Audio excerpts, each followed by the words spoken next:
విజయనగరం జిల్లా నుంచి తుని పట్టణానికి అక్రమంగా గోవులను తరలిస్తున్న 2 బొలెరో వాహనాలను స్వాధీనం చేసుకున్నట్లు నక్కపల్లి ఎస్ఐ సనీబాబు తెలిపారు. ముందుగా అందిన సమాచారం మేరకు నక్కపల్లి మండలం వేంపాడు టోల్ ప్లాజా వద్ద వాహనాలను ఆపి తనిఖీ చేయగా 46 పశువులను రవాణా చేస్తున్నట్టు గుర్తించారన్నారు.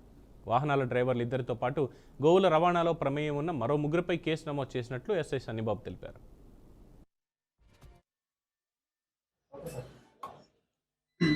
అందరికీ నమస్కారం అండి.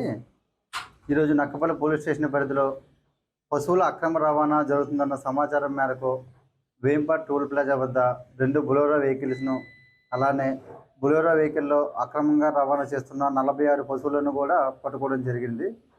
అలానే బొలెరో డ్రైవర్లు ఇద్దరు, అలాగే ఈ పశువుల అక్రమ రవాణాలో ప్రమేయం ఉన్న మరొక 3 వ్యక్తులు, మొత్తం 5 వ్యక్తుల మీద కూడా కేసు నమోదు చేయడం జరిగింది.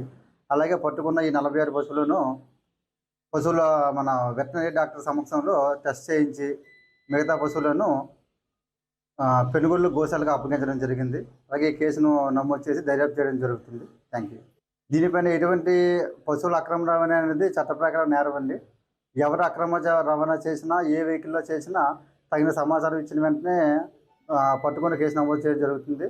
ఈ మధ్య దీని మీద కూడా పై అధికారుల నుంచి కూడా మాకు వచ్చిన ఇన్స్ట్రక్షన్స్ మేరకు వెహికల్స్ని పట్టుకుని కేసు నమోదు చేయడం జరుగుతుంది.